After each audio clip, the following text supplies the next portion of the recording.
시작하기. 생각에 따라 삶이 달라진다. 성공의 열쇠. 당신의 마음속에는 성공시킬 수 있는 힘이 잠재되어 있다. 그러므로 NO라는 말 대신에 YES라는 말로 마음에 새긴 이상을 받아들여야 한다. 당신의 인생은 당신 스스로 창조해낸다. 사고는 강력하다. 더군다나 이것이 명확한 목적, 끈기, 불타는 소망과 합쳐진다면 더욱 강렬한 에너지를 발산한다. 수년 전 에드윈 C. 번즈는 인간은 생각함으로써 풍요로워질 수 있다는 위대한 진리를 발견했다. 하지만 이것을 곧바로 증명하지는 못했고 훗날 위대한 발명가 에디슨과 공동 사업을 하면서 점차 이 진리를 증명해 나갔다. 번즈가 에디슨과 공동 사업을 꿈꾸고 있을 때 그가 원한 것은 에디슨을 위해서 일하는 것이 아닌 에디슨과 함께 일하는 것이었다. 번즈가 어떻게 그 소망을 달성했는가를 유심히 관찰해 보면 우리는 성공을 위한 13가지 명확한 원칙을 포착할 수 있다. 번즈가 에디슨과 함께 일해보고 싶다고 소망했을 때 당장 그렇게 되기 위해서 무엇부터 해야 할 것인가 판단을 내리지 못했다. 그에게는 두 가지 커다란 문제가 있었다. 하나는 에디슨을 한 번도 만난 적이 없다는 것이고 또 하나는 에디슨 연구소가 있는 뉴저지주의 이스트 오렌지까지 가는 기차표를 살 돈이 없다는 것이었다. 이것만으로도 소망을 포기에는 충분한 어려움이다. 그러나 에드윈 C. 번지의 소망은 평범하지 않았다. 그는 스스로 그의 소망을 현실로 이뤄낼 방법을 찾기 시작했다. 결국 그는 꿈을 포기하느니 화물차 징칸에 숨어 여행하는 것을 택했다.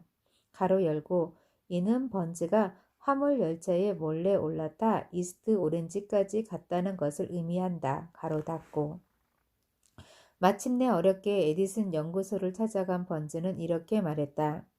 에디슨 씨, 당신과 공동 사업을 하고 싶어서 먼 길을 찾아왔습니다.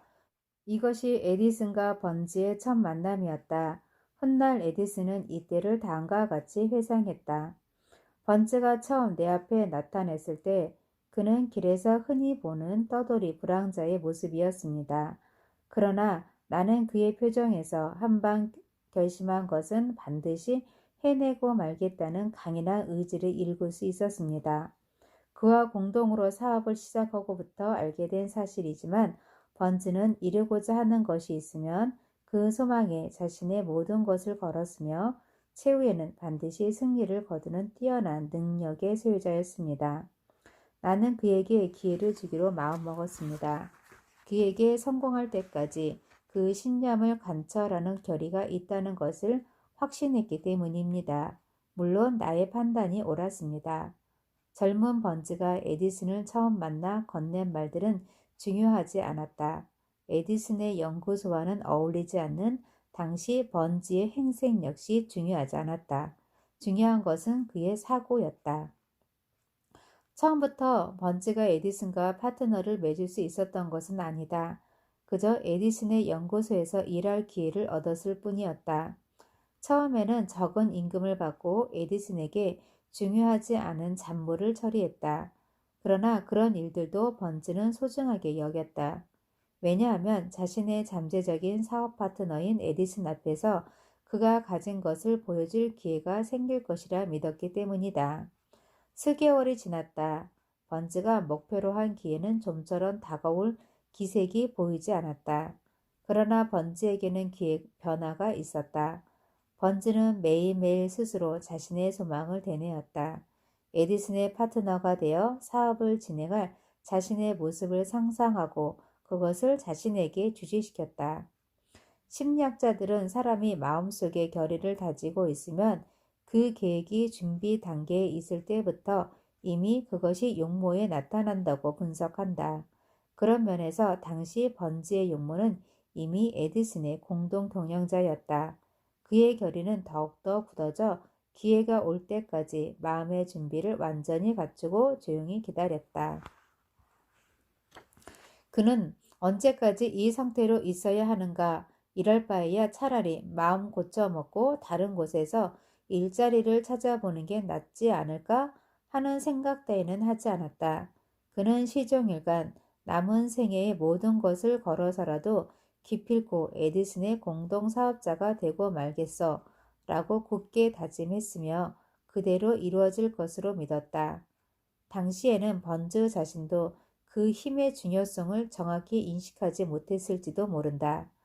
그러나 이 목표의식의 강렬한 힘은 모든 부정적인 의견을 뒤엎고 끝내는 자신의 운명을 활짝 꽃피우는 결과를 가져왔다.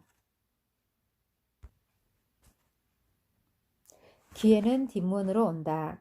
드디어 기다리던 기회의 문이 열렸다. 그러나 그 기회는 번즈가 기대했던 것과 다른 형태로 나타났으며 그 방향도 전혀 예상하지 못한 것이었다. 사실 이것은 기회가 가지고 있는 속성인데 기회는 항상 뒤에서 살그머니 다가오는 장난스러운 습성이 있다. 또한 기회는 불운이나 일시적인 패배의 그늘에 숨어 은밀히 찾아온다. 그래서 많은 사람이 기회를 놓치고 만다. 마침 이 무렵 에디슨은 신제품인 에디슨 축은기를 완성했는데 에디슨 연구소의 영업사원들은 이 제품에 그다지 흥미를 갖지 않았다. 그러나 번즈는 이것이야말로 기회라고 생각하고 신제품의 판매를 맡고 싶다는 의사를 밝혔다. 판매를 담당하게 된 번즈는 기회를 허비하지 않고 축은기를 훌륭하게 팔아치웠고 마침내 전국 판매권을 얻어 큰 부를 손에 쥐었다. 또한 그는 대단한 진리를 깨닫기 시작했다. 그것은 진지하게 생각을 거듭하면 반드시 성취된다는 확신이었다. 번즈가 바라는 부가 어느 정도인지는 모르겠으나 그는 당시에 이미 200에서 300만 달러를 손에 넣었다. 그러나 그 금액보다 더욱 중요한 것은 마음속에 싹튼 소망이 말을 통해 명확한 형태를 갖추면 그것은 반드시 현실의 것이 되어서 손에 들어온다는 결정적인 사실을 체험한 것이었다. 번지는 마침내 소망을 이뤄 에디슨과 공동 경영자가 될 수 있었다. 게다가 막대한 부도 쌓았다. 그가 출발할 때 가지고 있었던 것은 내가 바라는 것은 이것이다 라는 명확한 소망과 그 소망을 성취할 때까지 결코 마음을 돌이키지 않겠다는 굳은 결의뿐이었다. 절망 저편에 성공이 기다리고 있다. 실패의 최대 원인은 일시적인 패배에 너무나 간단히 단념해버리는 것이다. 누구나 한두 번쯤 경험하지 않았을까? 금강을 찾아 너도 나도 서부로 몰리던 골드러시 시대에 R.U. 더비와 그의 숙부도 광맥을 찾겠다는 열기에 들떠 서부로 떠났다. 다만 숙부는 근계보다 중요한 것은 사람의 마음속에 있다는 진리를 몰랐다. 숙부는 삭과 곡괭이를 가지고 서부를 돌아다녔다. 일정은 곧했지만 금을 향한 그의 욕망은 무척 확고했다. 더비와 그의 숙부는 몇 주 동안 금을 찾아다니다가 겨우 금맥을 찾아냈다. 문제는 그들이 찾은 금을 채굴하기 위해서는 기계와 장비가 필요하다는 것이었다. 숙부는 잠시 고민한 후 강산을 폐쇄하고 메릴랜드주 윌리엄스 파크의 고향으로 돌아갔다.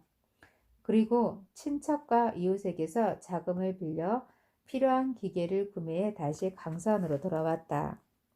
더비와 숙부는 금강석을 파내자마자 우선 영광로에 보냈다.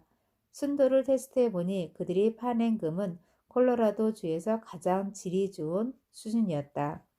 그렇게 몇 개의 트럭을 채울 만큼 채굴을 하니 그들이 지은 빚을 모두 갚을 수 있었다. 그러나 큰 실패는 그 다음 일어났다.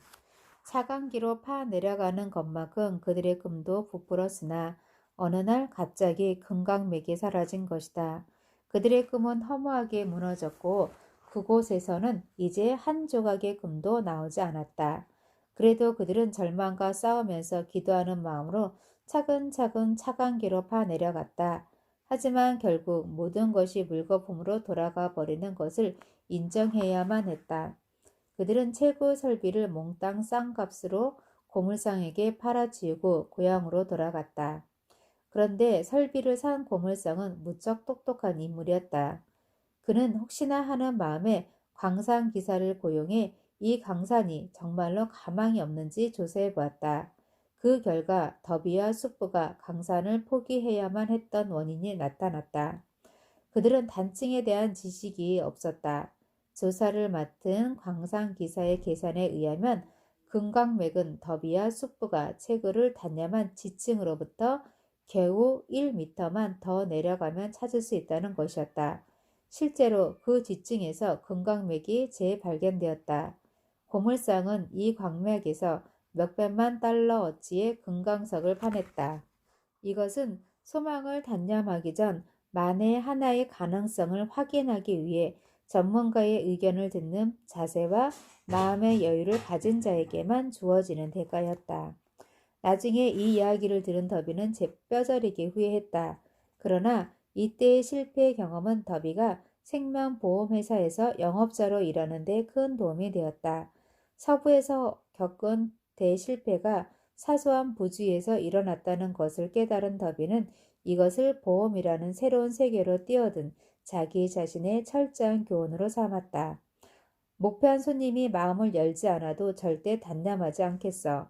광산에서 당한 실패를 2번 다시 되풀이하지 말아야지. 라고 다짐한 더비는 연간 100만 달러가 넘는 실적을 올리며 단시간에 성공을 거두었다. 그는 단념하는 사나이에서 한번 달려들면 포기하지 않는 끈질긴 사나이로 변신했다. 어떤 경우든 성공을 거둘 때까지의 인생은 절망과 좌절의 반복이다. 일시적인 패배에서 모든 것을 단념하기란 매우 간단한 일이며 좌절에 그럴듯한 변명을 다는 것은 그다지 어렵지 않다. 많은 사람이 일시적인 실패로 곧 소망을 포기하고 마는 이유다.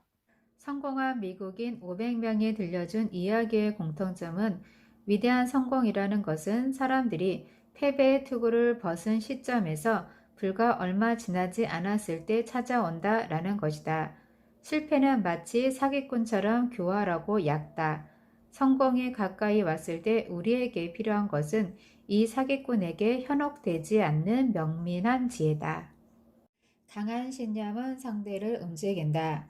더비가 하드녹스 대학을 졸업하고 건강한 경험을 살려 인생의 새로운 첫걸음을 내디디려고 결심하자 행운의 문이 열리기 시작했다. 그는 아니다 라는 말이 반드시 진실한 부정을 의미하는 것이 아니라는 사실을 알았다. 어느 날 오후 더비가 숙부를 도와 낡은 맷돌로 밀을 빻고 있었다. 당시 그의 숙부는 흑인 소작인들을 거느린 대농장을 경영하고 있었다. 조용히 방앗간 문이 열리더니 흑인 소작인의 어린 딸이 들어왔다. 숙부는 그 소녀를 돌아다보고 쌀쌀맞게 말했다. 무슨 일이냐? 그녀는 귀여운 목소리로 대답했다. 엄마가 50센트를 받아오라고 하셨어요. 안 돼. 빨리 돌아가. 네. 그녀는 고분고분하게 대답했지만 한 발자국도 움직이려고 하지 않았다. 숙부는 일에 열중했기 때문에 소녀가 여전히 그 자리에 서 있는 것을 알지 못했다. 한창 일을 하던 숙부가 다시 얼굴을 들었을 때 비로소 소녀를 보고 버럭 소리를 질렀다. 집으로 돌아가라고 했는데 뭘 하고 있느냐? 빨리 가지 않으면 혼내줄 테다. 그러자 소녀는 다시 공손하게 대답했다. 네. 그러나 역시 꼼짝도 하지 않았다. 숙부는 맷돌에다 쏟아 넣으려던 밀보대를 바닥에 놓더니 곁에 있는 저울대를 집어들고 험악한 얼굴로 소녀에게 다가갔다. 더비는 숨을 죽이고 돌아가는 사태를 지켜봤다. 몹시 화가 난 숙부의 얼굴 표정을 봐서 틀림없이 당장 큰일이 벌어질 것 같았다.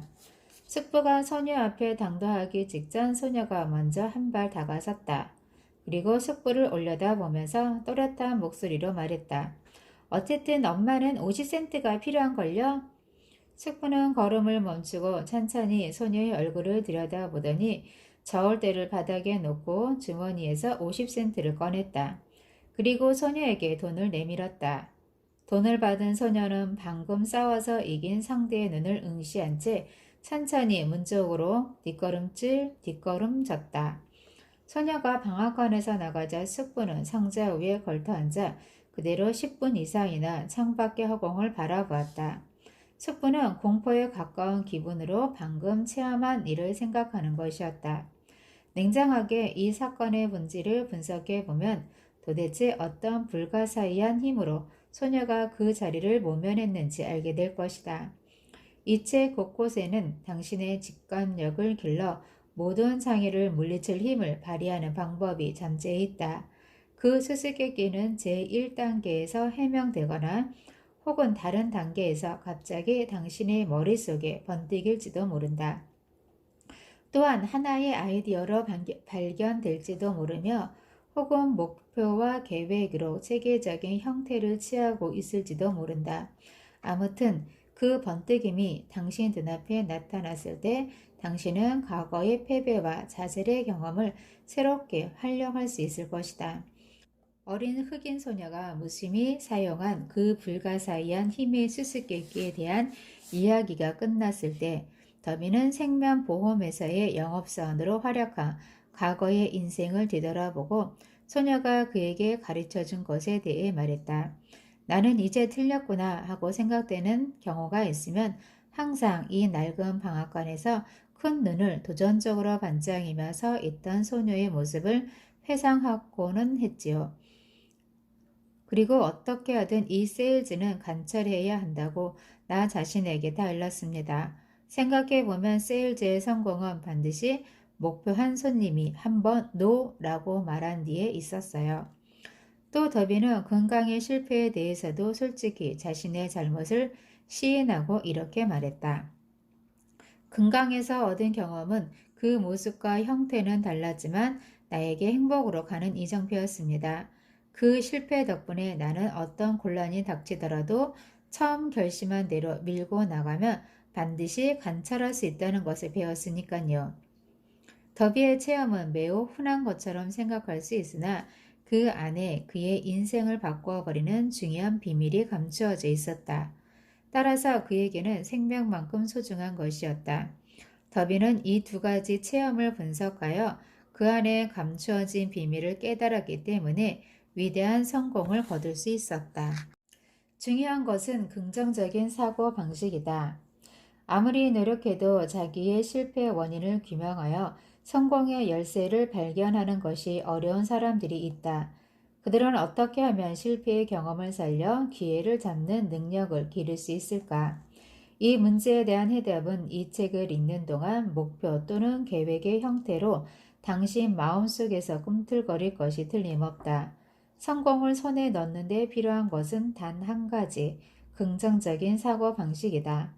바로 이 책은 긍정적인 사고 방식을 만들어내기 위한 능력을 개발하는 방법을 소개하고 있다. 이 방법에 대해 함께 알아보기 전에 다음 문장을 읽어보자. 부와의 만남은 너무나 갑작스럽게 나타나므로 보통 사람들은 자기가 가난했던 시절에는 대체 그것이 어디에 숨어 있었는지 알 수가 없다. 이 말에는 놀라운 의미가 포함되어 있다. 그 중에서도 중요한 것은 진심으로 불을 원하는 자만이 불을 손에 넣을 수 있다. 라는 격언과 맞추어 생각해 볼 때 한층 더 의미심장하게 다가온다.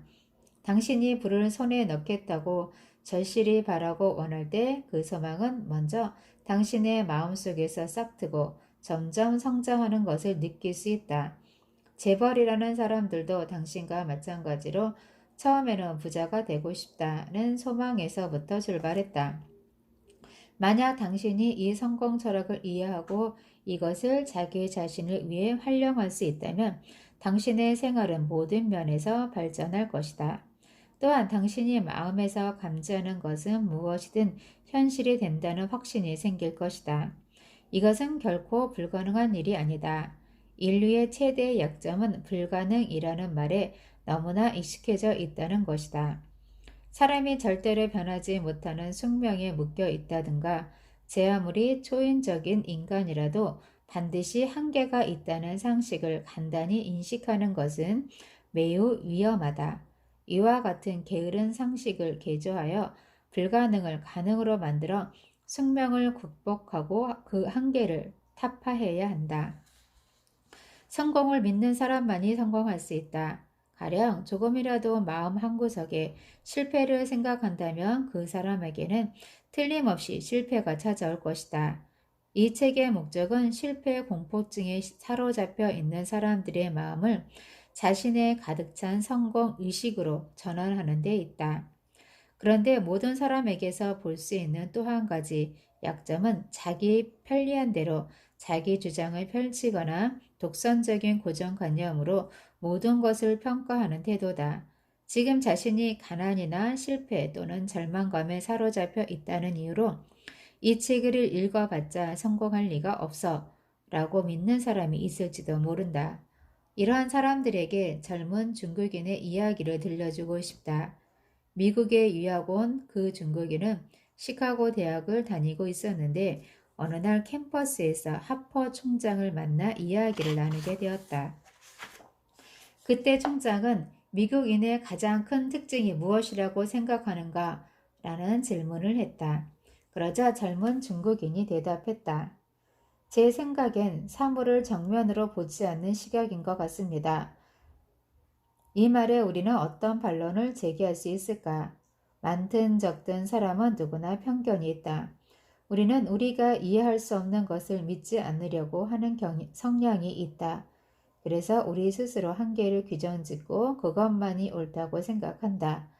이런 생각은 위험하지만 사람들은 애석하게도 자신의 관찰만이 올바르다고 믿는다. 그래서 이 중국인이 사물을 바라볼 때 정면으로 바라보지 않는다는 것을 지적한 것이다. 다시 말해서 사람들은 각자의 껍질 속에 들어박혀 있다. 소망하기 때문에 실현되는 것이다. 헨리 포드가 그 유명한 V8 엔진을 개발할 때의 이야기다. 포드는 8개의 실린더를 하나로 묶어 조립한 엔진을 제작하기로 마음먹고 기사들에게 설계를 의뢰했다. 그러나 포드의 아이디어를 설계도에 그려본 기사들은 한결같이 이론적으로 불가능하다고 말했다. 무슨 일이 있어도 만들어내시오. 포드는 단호하게 명령했다. 그러나 불가능한 것은 불가능합니다. 어쨌든 해야 하오. 아무리 많은 시간이 걸리더라도 완성할 때까지 일에만 몰두하세요.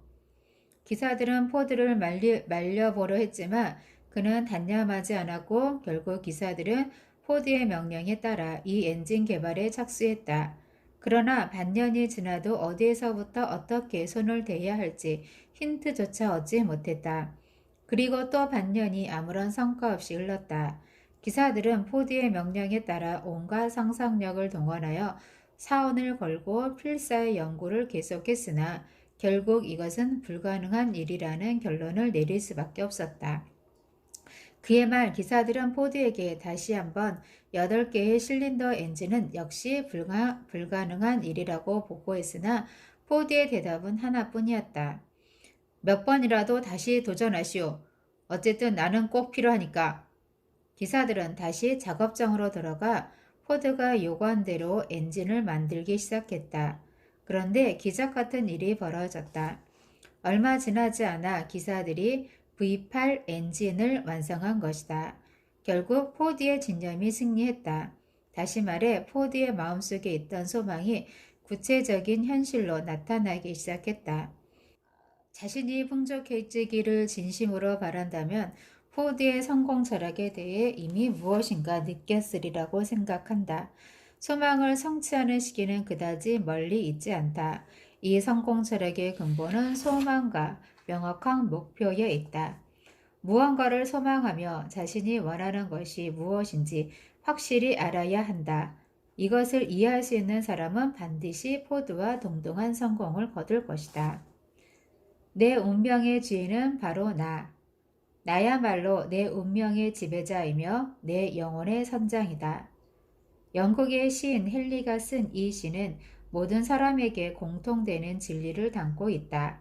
우리는 스스로 운명과 영혼을 지배하는데 이는 자신만이 자기의 사고를 조절할 수 있기 때문이다. 헨리는 우리의 마음을 지배하고 있는 의지의 힘이 우리 두뇌에 자극을 주어 조화로운 생각을 하게 하고 그 결과 행복한 인생을 창조한다는 사실을 말하고 있다. 예컨대 막대한 불을 쌓고 싶다면 우선 간절하고 강렬한 소망을 가져야 한다. 그래야 그 바람이 자기의 의지가 되어 마음을 조절할 수 있고 목표로 향하는 단호한 계획이 형성된다는 것을 이 시는 가르쳐 주고 있다.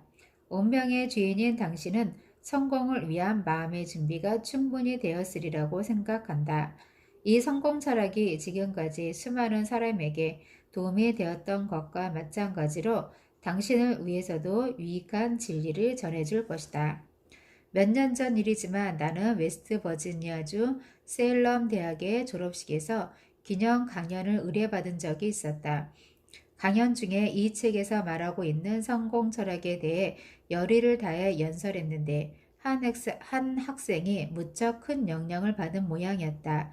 이 학생은 후일 국회의원이 되었으며 FD 루스벨트 대통령 밑에서 요직을 맡기도 했다. 그가 나에게 보낸 편지의 내용을 소개하겠다.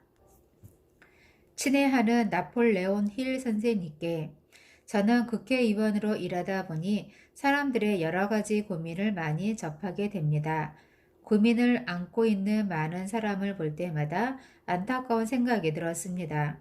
그래서 그들에게 조금이나마 도움이 되었으면 하는 마음에서 펜을 들었습니다. 1922년으로 기억하는데 저는 그때 셀럼 대학 졸업식에서 선생님의 기념 강연을 들었습니다. 말씀 가운데 특히 헨리 포드 이야기는 너무나 감동적이었습니다. 저는 그 강연 덕분에 국민에 대한 책임감과 장래에 대한 사명감을 갖게 되었습니다. 또한 어떠한 어려움이나 괴로움이 있어도 자기 인생은 자기 자신의 힘으로 헤쳐나갈 수 있다는 자신감도 얻었습니다. 올해에도 수천 명의 학생이 졸업을 합니다. 그들 역시 용기를 북돋아주는 선생님의 강연을 기대하고 있습니다. 그들은 어디에서 인생의 방향을 전환하고 무엇을 실행하여 어떻게 인생을 개척해 나가면 될 것인가를 알고 싶어 합니다. 지금까지 수많은 사람의 고민을 해결해 주신 선생님의 가르침이 필요합니다. 현재 얼마나 많은 사람이 어려운 경제 상황에서 탈출하여 풍족해지려고 노력하는지 모릅니다. 이런 사람들을 구제할 수 있는 사람은 나폴레온 힐 선생님 외에는 없다고 믿습니다. 만일 책을 출판하셨다면 꼭 초판본을 저에게 보내주셨으면 합니다. 자필 서명이 있는 책을 받아볼 수 있다면 그 이상 행복한 일이 없겠습니다. 제닝스 랜돌프 올림. 이런 연유로 그 강연을 한 지 35년 후인 1957년에 다시 셀럼 대학 졸업식에서 기념 강연을 하게 되었다. 그리고 그 자리에서 명예 문학 박사 칭호를 받았다. 그 후 나는 제니스 랜도프를 계속 지켜보았는데 그는 인류 항공회사의 중역으로 웨스트 버지니아주 출신의 상원의원으로 그리고 위대한 사회 지도자로 활약했다. 생각에 따라 미래를 바꿀 수 있다. 타오르는 소망을 지닌 한 누구나 새롭게 자기 인생을 개척할 수 있다. 노력의 방향이 잘못되지 않았다면 언젠가는 반드시 빛을 볼 수 있다. 성공을 눈앞에 두고 중도에 포기한다면 이름도 모르는 다른 이에게 승리를 넘겨주고 마는 것이다.